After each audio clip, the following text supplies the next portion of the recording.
Raphaël Enthoven, en dehors de ce livre, vous qui êtes philosophe, on est en train de traverser une crise sans précédent. C'est quoi vos petits trucs et astuces de philosophe pour aller mieux? Pour aller mieux? Oui, ça sert. Depuis quand les philosophes vont mieux que les autres? Spinoza a donné des Oui, des par exemple, astuces. oui. Bon, vous avez plein de recettes. On peut transformer ça en recettes de cuisine, si vous voulez. Spinoza vous dit qu'il vaut mieux comprendre avant de juger. Descartes vous invite à marcher avec assurance en cette vie. Kant vous invite à penser qu'on ne peut pas tout savoir dans la vie et qu'il vaut mieux se contenter de ce qu'on est capable de connaître.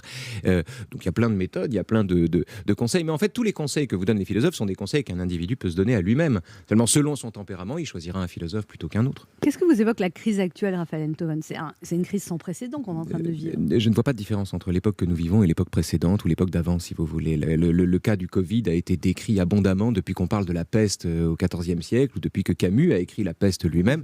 Je veux dire, le cas de figure du Covid, les comportements des uns ou des autres, tout ça est recensé dans la littérature. La littérature a déjà pris en charge ce qu'on vit nous-mêmes comme une époque exceptionnelle.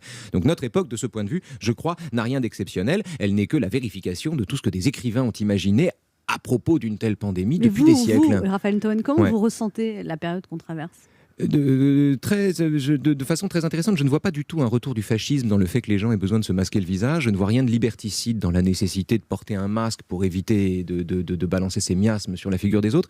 Je ne vois rien de tout cela. Je ne vois rien de totalitaire dans l'obligation de confiner des gens qui se contaminent sans ça. Je trouve que ce sont des mesures de prudence qui ne sont en rien dictées par un désir totalitaire. Donc je ne vois pas du tout la menace d'un changement de régime sous l'effet du Covid, si vous voulez.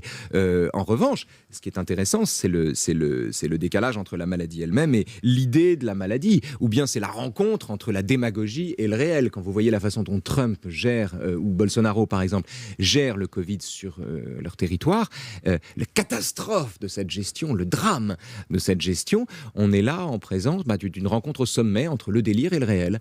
Et de ce point de vue, c'est intéressant.